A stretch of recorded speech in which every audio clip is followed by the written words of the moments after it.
老爷、太太，好啊！兰哥啊，真有出息，兰儿，真是给娘争了口气。娘放心，儿子明春还要考上一级。哎，快点，快点！放鞭炮，快点！真是好啊！来来来，拿着啊，一点小意思不成敬意啊！啊，快点！哎，宝琴呢？快去把他找来。是。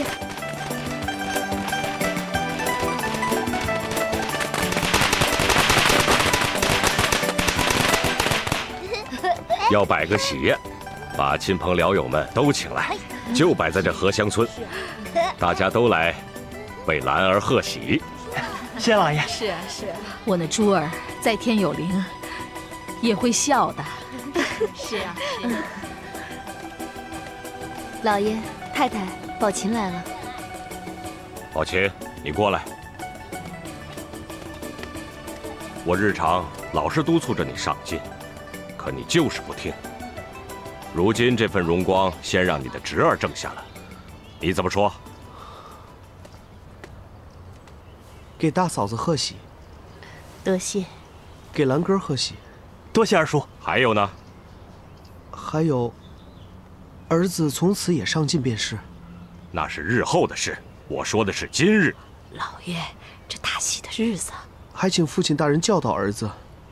今日这里要摆喜宴，亲朋僚友都要来，大门口要有副对子，既要写出为兰儿贺喜的意思，快去准备。是。又要与这荷香村的景致相符。你呢，先写一联来。啊？什么呀？走，我去看看。既要为兰哥贺喜，又要写出这里的景致，这可难了，我该怎么写？写吧。老爷要你写，你倒问起我来了。快写吧。嗯。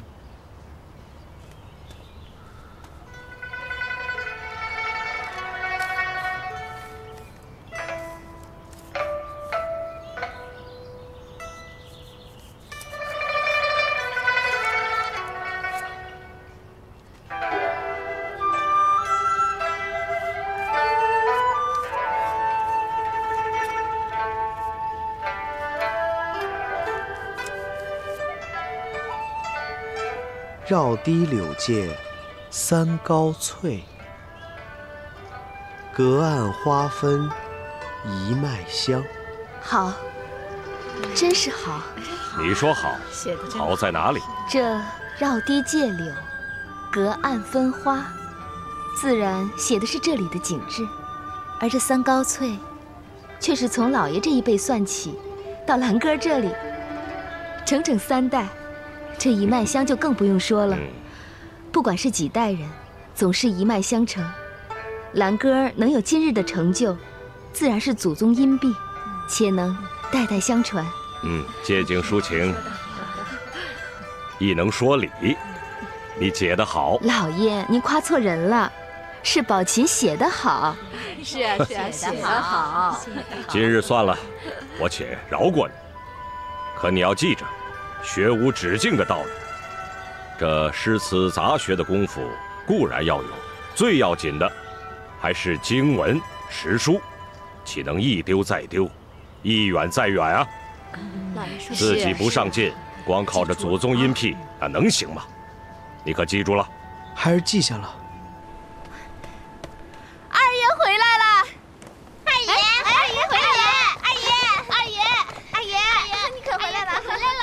二爷，二爷，你可回来了！这个新家里没有你，哪里还算是个家嘛？就是嘛，二爷让二奶奶一个人在这守空房，你还真忍心呢。二爷就是不想二奶奶，也该想想我们呀。我说，二爷怎么会不想二奶奶嘛？就是不想二爷还会回来吗？二爷这一回来就不走了吧？不走了，不走了。我想，你们大家伙我都想。我这不是回来了吗？这次回来，我再也不走了。好了好了，快让二爷回屋去吧，跟二奶奶呀说说话。好，走，二爷，回屋去。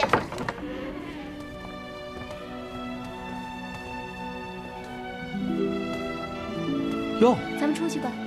这里竟然没变啊！不知二爷的病是否好了？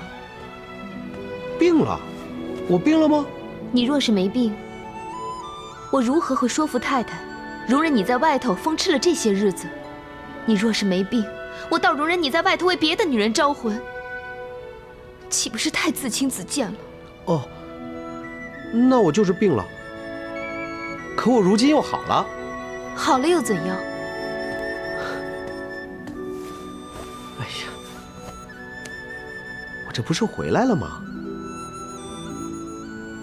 薛姐姐，我有个不情之请。你想说什么？说吧。我第一次见到薛姐姐，心里就起了这个念头。什么念头？若是姐姐的肩膀能长在我林妹妹身上就好了。为何？我和林妹妹打小就青梅竹马，两人经常在一起玩。你碰我一下，我摸你一下，总是有的。若是姐姐的肩膀能够长在林妹妹身上，等我想摸时，自然就能摸得。可这么美的肩膀是姐姐的，我想摸，却是不敢。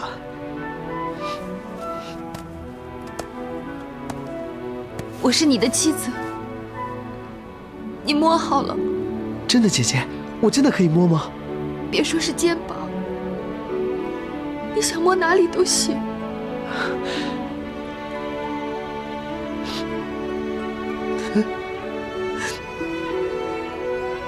姐姐，你怎么哭了？我没哭，我是高兴。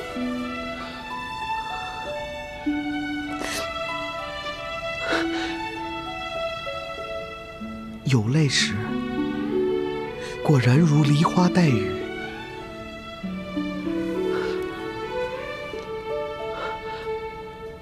无泪时，依旧是艳若桃花。你呀，你除了玩还是玩。薛姐姐，咱们这么玩着不好吗？自然是不好了。宝杰，你是个男人，大哥不在了，你就是家里的老大。你整日心里想的不该总是个玩字，总要有些别的。别的？还应该有些什么别的？我知道你不屑于科举，可是今日你也看到了，兰根中了武举，全家人多为他高兴啊！我也高兴啊，还写了副对子呢。你那对子自然是写得好，可见你的慧根比兰根高多了。你心里头要想装些科举的学问，只要腾出个角落来就够了。可是你呀，根本就不想这个。我是不想，太没意思了。可是你总该想一想你肩头上的责任吧？责任？就是责任二字。你总该想一想吧。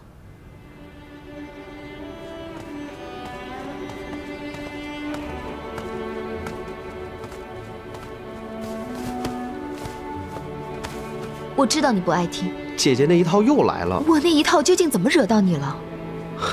我其实说过的，姐姐你忘记了罢了。我哪里敢忘？但凡有人劝你科举上进，长辈的说了你不加理睬，小辈的说了你嗤之以鼻，只有我说了，还得了你的骂。好姐姐，我哪里敢骂你啊？别以为我不知道，有人告诉过我，你是说林妹妹便不说这等混账话，她若是说了，我早跟她生分了，是不是这话？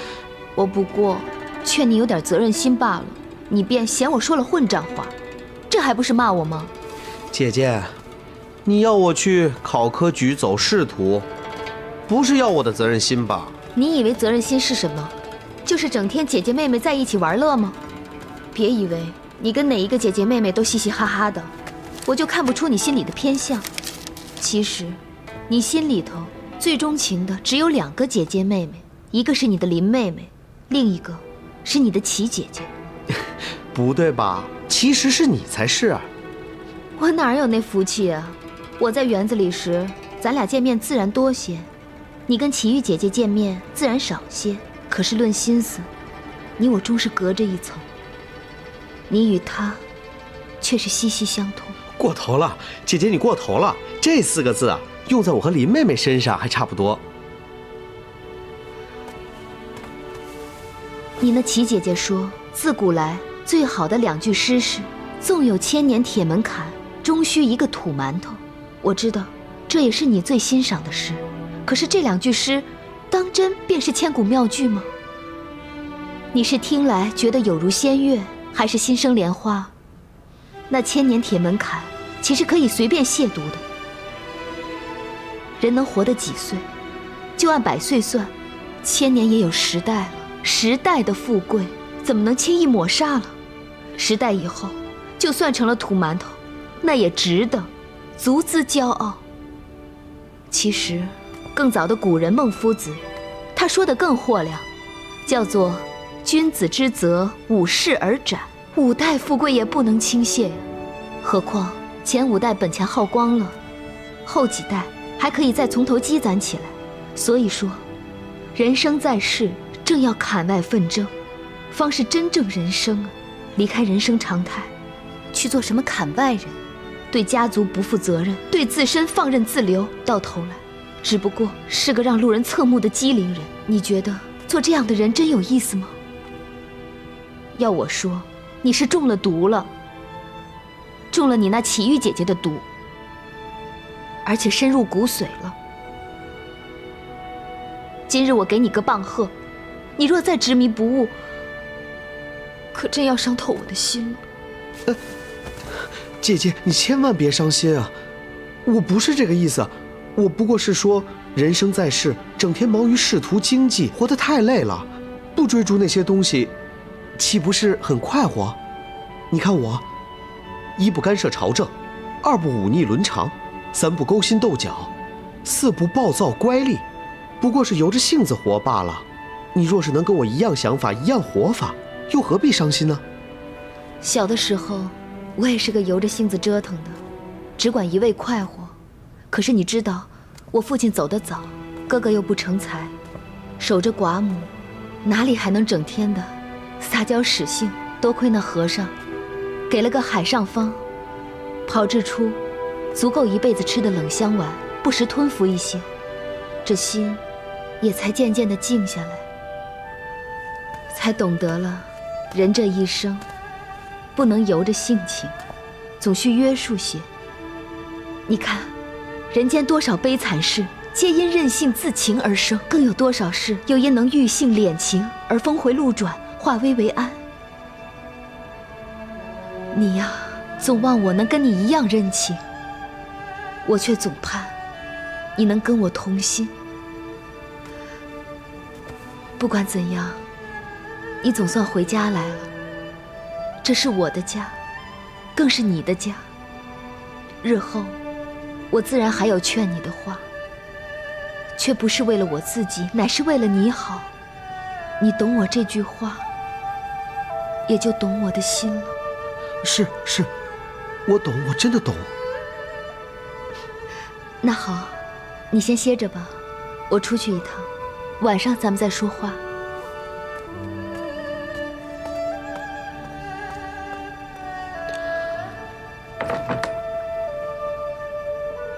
我的好姐姐，只是你说的那个好，我一点都看不出来是个好，这可如何是好？二奶奶还要出去啊？我没想到宝琴今日会回来，原本约好到郑家庄走一趟的。去郑家庄？哎，这件事你先别张扬，等我把事办成了再说不迟。若是办不成，也就不必再说。我走了。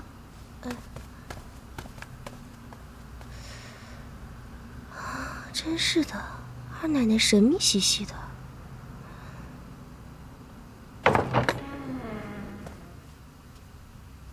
啊，二爷，你也要出去啊？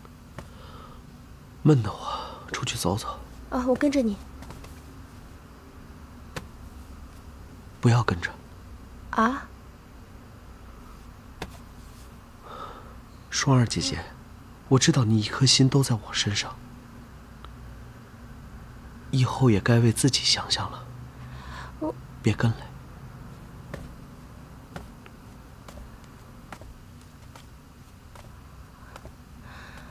为我自己多想想，什么意思啊？二爷，二爷，哎，明烟，哎，双儿姐，你叫我啊？对，二爷出去了，他不叫跟着，你还是偷偷跟着他去。他若是出了院子，你就更要跟着，千万别走丢了。哎，行，你交给我吧，啊，走了。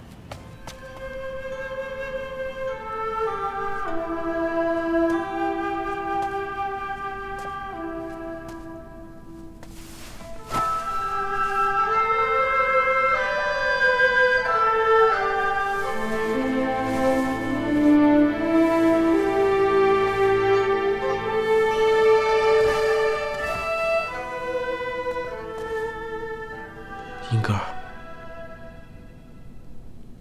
你还要在林妹妹这里守多久？我原想永远守着，可是我知道太太是不会允许的。总要满了100日，我把这里收拾干净了，再回家去。这么多年了，没有人比你待我林妹妹更好。英格尔，我谢谢你。二爷，你这是干什么呀？使不得呀！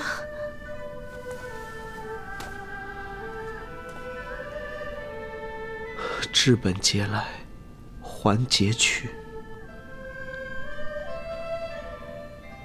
林妹妹生前最爱干净，所以她去的地方必然也是干净的。不知道我是不是也有这种福气，也能去那么干净的地方。二爷，你要去哪儿啊？二爷，你还真是在这儿啊，二爷。二爷，二爷，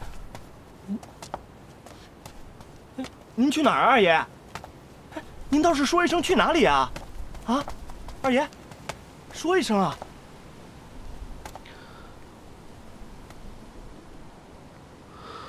你是明烟？我，是我。啊，二爷，您要去哪儿？跟我说，我跟着您去。那咱们先到马棚，骑着马去，快捷些。哎，对。哎，二爷，你撤，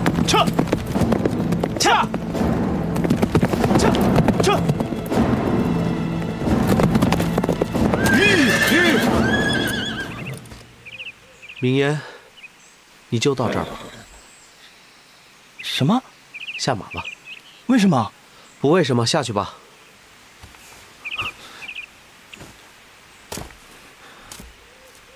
二爷，您不是要甩开奴才，自个儿去什么地方吧？那地方就得我自个儿去。那可不成，双儿姐千叮咛万嘱咐的，让我跟紧了，就是怕二爷走丢了。二爷去哪儿，奴才就跟着去，寸步不离。我去五台山当和尚，你也去啊？和尚？为什么？这你就不用管了，你只管回府去，跟他们说，你拦不住我，让他们加罪我一人便是。告诉他们不要找我，他们也找不到。纵然是找到了，我也不会再回去。不成，这绝对不成！二爷要是去哪儿，一定要奴才跟着去；要回，奴才也跟着一起回。二爷要是甩了奴才，那是万万使不得的。明烟，你虽说是我的随从，但我却总当你是朋友。刚才我要你下马，就是怕你缠着我，让我走不成。我要你走着回府，其实是让你慢些把我的行踪告诉他们。明烟，我若是拿鞭子抽你，那也是为你好。向他们证实，你确实拦不住我。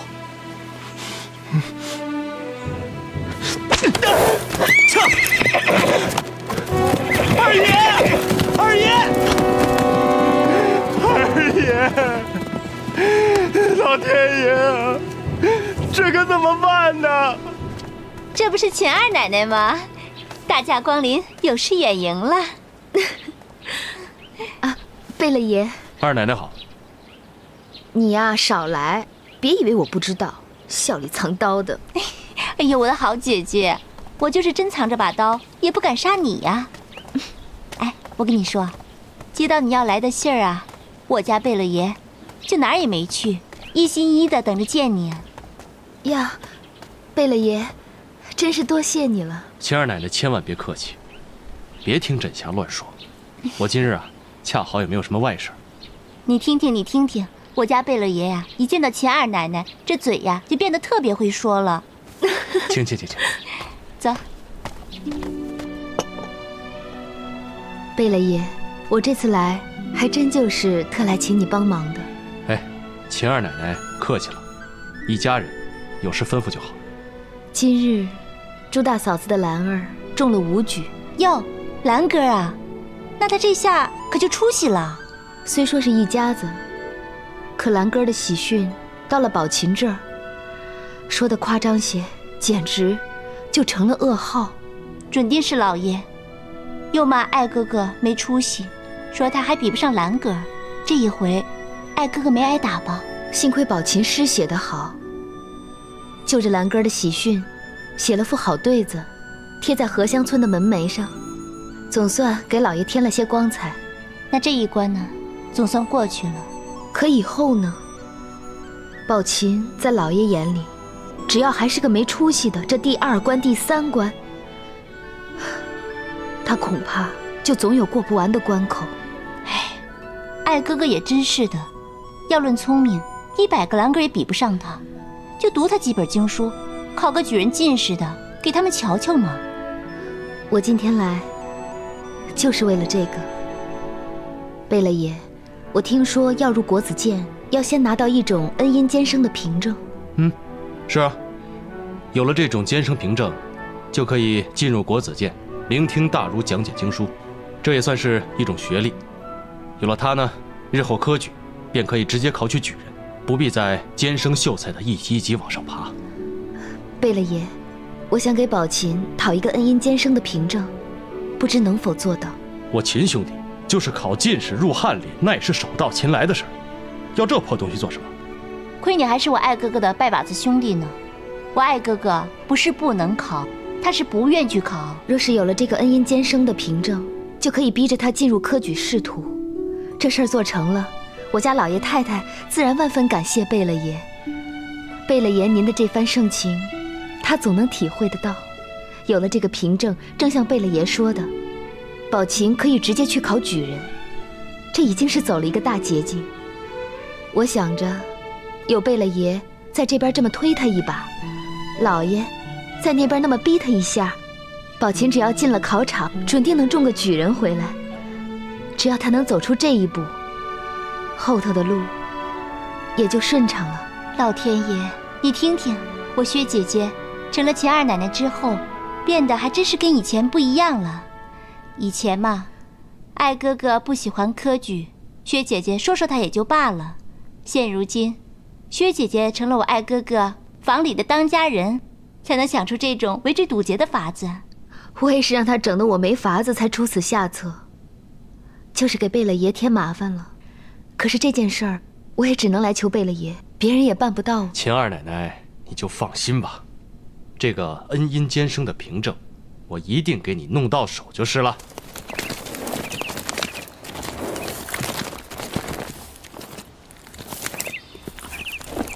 就到这儿吧。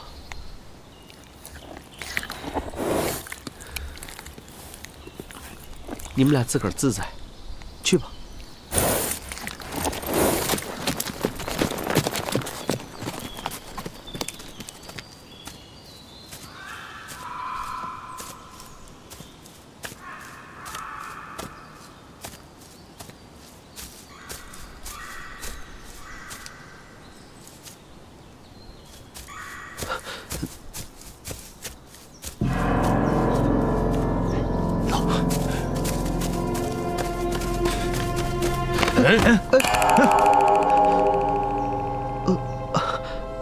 二位，我还走得动，不劳二位搀扶。好一料啊，是个公子哥吧？你身上带着银子吧？掏出来给我们。你们还装扮起强盗来了？强盗有装的吗？你以为强盗脸上写着字呢？虽不会在脸上写“强盗”二字，可那戏台上面，凡是强盗都抹着花脸的。我看你们二位浓眉大眼，有强盗相。我们不是演戏，这正打劫你呢。把银子掏出来，要不然我们可动粗了。别！我只身在外的，一路打尖住店，没有银子怎么行啊？要不这么着吧，我看你们也是赶路的，我这银子分你们一半，分你们一半。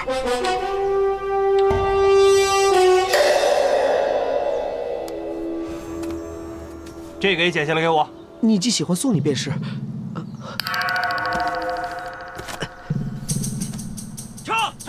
快走！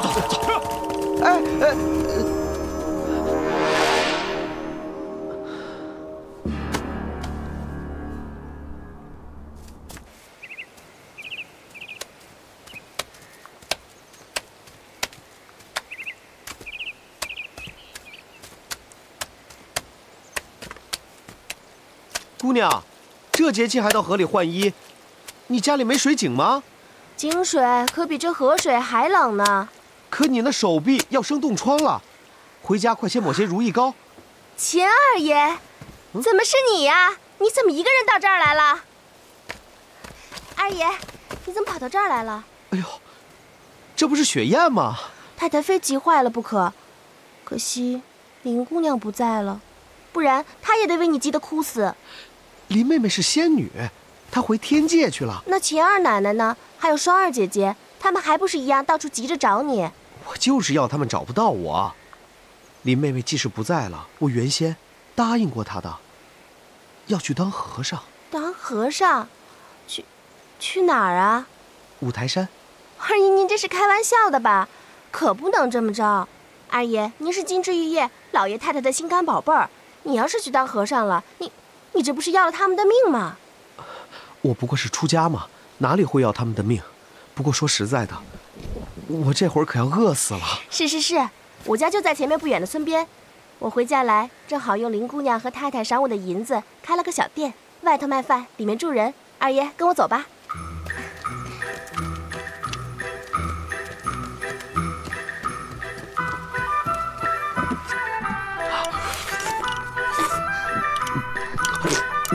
二爷，你慢点吃。别噎着了。你家这面汤真好吃。好吃啊，还有呢，多着呢。好吃啊，还有呢，我给你盛些。别，二爷够了。咱家这种饭食，二爷要是吃撑了，会生病的。哦，会生病啊。哦，那就不吃了。娘，你们先去烧些水来，我这就伺候二爷洗手脚，先歇下，管他什么事儿，明儿个再说。好，咱们这就去预备。走。你不说还真不觉得，你说呀，还真是觉得忽然就累了，真想好好的、美美的、舒舒服服的睡上一觉。二爷慢点。二奶奶，怎么了？这么忙慌慌的？是宝琴，她出去好久了，到现在还没回来呢。出去了？去哪儿了？她不说，我让明烟跟着她，寸步不许离开。秦二奶奶，双儿姐，不好了！明烟，你怎么一个人回来了？宝琴呢？二爷他走了。去哪儿了？快说呀！二爷说，他要去当和尚，去五台山。我要你跟着他，你如何放他走了？姐姐，你看，这是二爷打的，他不让奴才跟着，还把马给牵走了，让奴才走着回来的。我的老天爷呀，这不是要了我的命吗？双儿，先别急，事情既是这样了，先去告诉老爷太太，再做道理。好。孽障，真是孽障啊！还愣着做什么？都出去找啊！全都出去找！个府里头，只要是长腿的，全都给我出去找。他不是要去五台山吗？那就跟我到五台山上去找啊！去呀，快去！去，快去！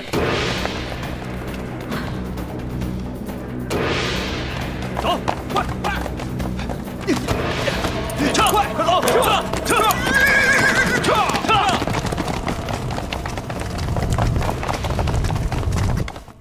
什么？秦二爷丢了？可不是嘛！园子里的人海了去了，都举着火把出去找呢，说要一直找到五台山去呢。五台山？知道了，你下去再去打听着。是。看来，他真以为你死了，便不再演戏，不再到戏台上的冥府里招你的灵魂，因为他以为你不光是魂儿没了，肉身也没了，所以不再抱有任何奢望。他到底死心了。你不懂，这是个约定。约定什么？生死相随吗？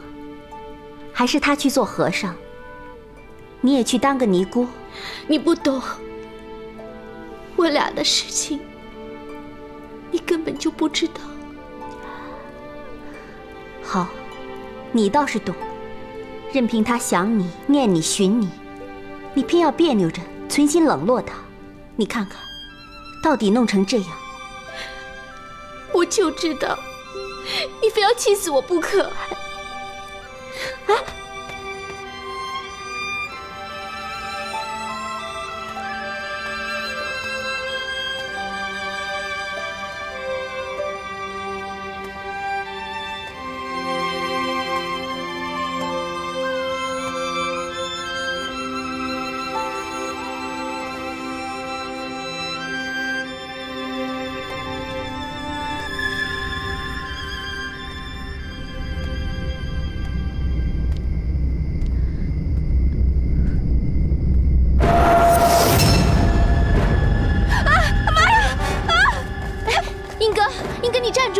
是我呀，姑娘，你是人是鬼呀？姑娘，英哥，你不要怕，真的是我回来了。哎呀，二爷整日招你的魂儿，他真把姑娘给找回来了。别胡说，我根本没有死。不信，你摸摸看。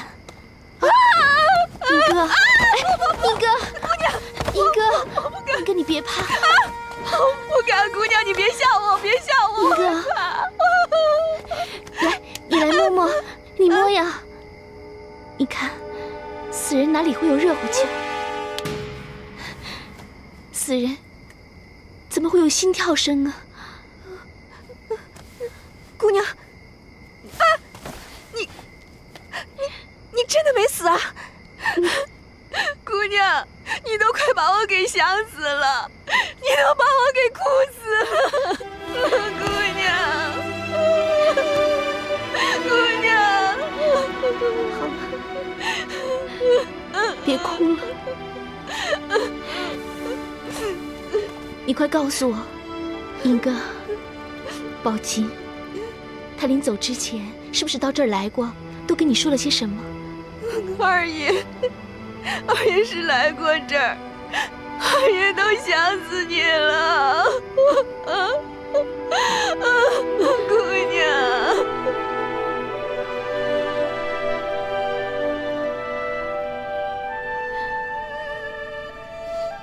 姑娘猜得真准，二爷临走前来这里拜别姑娘。他指着亲手写的这副挽联说：“妹妹生前最干净。”所以去的地方必然也是最干净的。不知道我是不是也有这种福气，也能去那么干净的地方？我就知道他会这么说。姑娘，这可怎么好啊？姑娘活了，二爷倒走了。他有没有跟你说他会去什么地方？没有。可刚才园子里闹哄哄的，听那些去找二爷的人嚷嚷，说要去五台山。五台山，他若真去了五台山，就必定能找回来。姑娘，这个撤了吧？不，不许撤。我活着的事情，只要你知道就好。那姑娘不回来住了？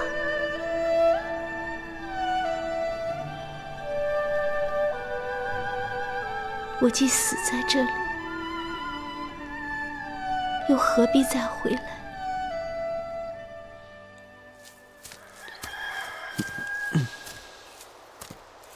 雪雁，二爷，睡得好吗？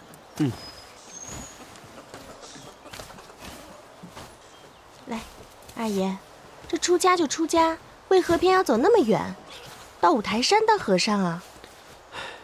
其实家里就有家庙，你知道的，就是铁槛寺。我若到那里出家，恐怕都不能算是出了城，跟在家有什么区别呢？所以总要远些才好，真正的六根清净。那五台山我仰慕已久，古庙高僧定能修成功德。二爷要清净，我家这边就很是清净。是，你家确实好，可惜不是庙堂，不是修行之地。我不是要二爷在我家修行，是离我家不远的地界有座中途寺，那庙很是不错。方丈就是从五台山修炼出来的。二爷既是铁心要出家，就先到那里，也是个好去处。再说，二爷在这里修行，我也时不时可以去看望二爷，到底有个关照。若二爷觉得待在那里好呢，就留下来；待得不舒服呢，二爷就走人。我雇一台轿子，再把二爷送到五台山去，这样可好？也好，那就听你的吧。修行不嫌庙破，只要心诚，就去中途寺吧。撤！走，快点！撤！二爷，就是这儿了。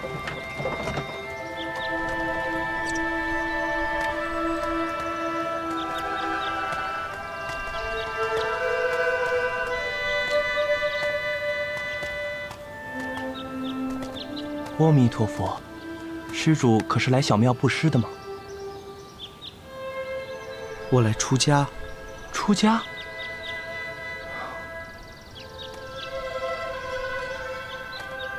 雪雁，你回去吧。二爷，你自个儿保重。你要是想找人说说话，我家离这儿不远。我走了。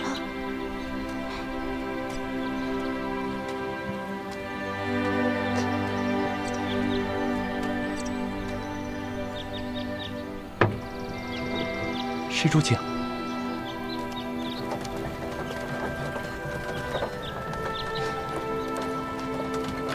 住持。施主要出家？是。可否问下缘由？是个约定。约定？我曾与好友约定过，他若死了，我便出家。如今，他果然不在了，我不能爽约。所以便来到贵寺。老衲看你是公子哥模样，恐怕你吃不了出家人的苦啊！苦海无边，回头是岸。吃得苦中苦，方为人上人。施主所言，头一句的确是谗言，可后一句却是俗话，不可混为一谈呐。可见我还有许多需要开悟处。出家果是对的。